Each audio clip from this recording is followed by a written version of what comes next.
Hello, നമ്മളിന്ന് ഇവിടെ ഉണ്ടാക്കാൻ പോകുന്നത് അറേബ്യൻ പുഡിങ്ങാണ്. ഇത് കാണുന്ന പോലെ തന്നെ കഴിക്കാനും നല്ല ടേസ്റ്റാണ്, നല്ല സോഫ്റ്റാണ്, വായിലിട്ട് അലിഞ്ഞു പോകുന്ന പോലത്തെ ഒരു ടേസ്റ്റാണ്. അപ്പോൾ ഇതെങ്ങനെ ഉണ്ടാക്കണ്ടേ നമുക്ക് നോക്കാം. ആദ്യം തന്നെ അതിലേക്ക് 1/2 ലിറ്റർ പാലും പിന്നെ 1/4 cup condensed milk, 1/2 cup sugar ഇതെല്ലാം ആഡ് ചെയ്തിട്ട് നല്ലോണം ഒന്ന് മിക്സ് ചെയ്ത് വെക്കാം. ഇനി വേറൊരു ബൗളിലേക്ക് 3 ടേബിൾ സ്പൂൺ കസ്റ്റർഡ് പൗഡറും 1/4 കപ്പ് പാലും കൂടി ചേർത്ത് നല്ലോണം ഒന്ന് മിക്സ് ചെയ്ത് വെക്കാം. ഇനി പുഡിങ്ങിന് ആവശ്യമായിട്ടുള്ള ബ്രെഡ് സൈഡിലെ ബ്രൗൺ കളറൊക്കെ ഒന്ന് കട്ട് ചെയ്ത് മാറ്റി വെക്കാം. ഇനി പാലൊന്ന് ചൂടാവാൻ വേണ്ടിയിട്ട് ഗ്യാസ് അടുപ്പിലേക്ക് വെക്കാം. പാല് ചൂടായി വന്നു കഴിഞ്ഞാൽ ആ കസ്റ്റർഡ് മിക്സ് അതിലേക്ക് ചേർത്ത് കൊടുക്കുക.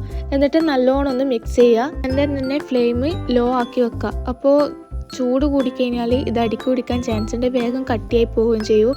അതുകൊണ്ട് ഫ്ലെയിം ലോ ആക്കി വെച്ചിട്ട് നല്ലോണം ഒന്ന് ഇളക്കി കൊടുക്കുക. ഈ ഒരു രീതിയിലായി വന്നു കഴിഞ്ഞാൽ നമുക്ക് ഫ്ലെയിം അവിടെ ഓഫ് ചെയ്ത് വെക്കാം.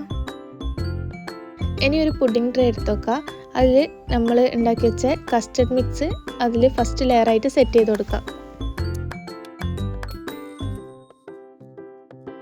ഇനി സെക്കൻഡ് ലെയറായിട്ട് നമുക്ക് ആ കട്ട് ചെയ്ത് വെച്ച ബ്രെഡ് ഇതിൽ വെച്ച് കൊടുക്കുക. അതിൻ്റെ സൈഡിൽ എല്ലാം ഫില്ല് ചെയ്തിട്ട് വേണം വെക്കാൻ.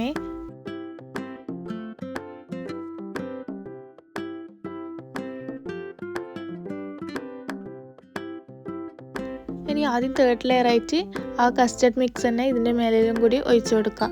ഇതുപോലെ തന്നെ ഒരു ലെയറും കൂടി സെറ്റ് ചെയ്തെടുക്കുക.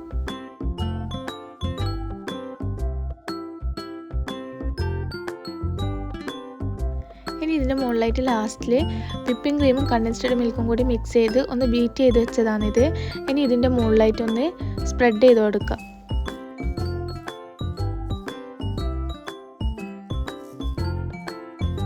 ഇനി ഇതിൻ്റെ മുകളിലായിട്ട് കുറച്ച് നട്ട്സ് ഇട്ട് കൊടുക്കുക. ഞാനിവിടെ പിസ്തയും ബദാമുമാണ് എടുത്തത്. ഇനി അത് ചെറുതായി ഒന്ന് ക്രഷ് ചെയ്തിട്ട് ഇതിൻ്റെ മുകളിലൊന്ന് ഫൈനലായിട്ട് ചെയ്ത് കൊടുക്കുക. ഇനി ഇതൊന്ന് ക്ലിംഗ് റാപ്പ് കൊണ്ട് പൊതിഞ്ഞിട്ട് ഫ്രിഡ്ജിൽ ഒരു ഓവർനൈറ്റ് വെക്കുക.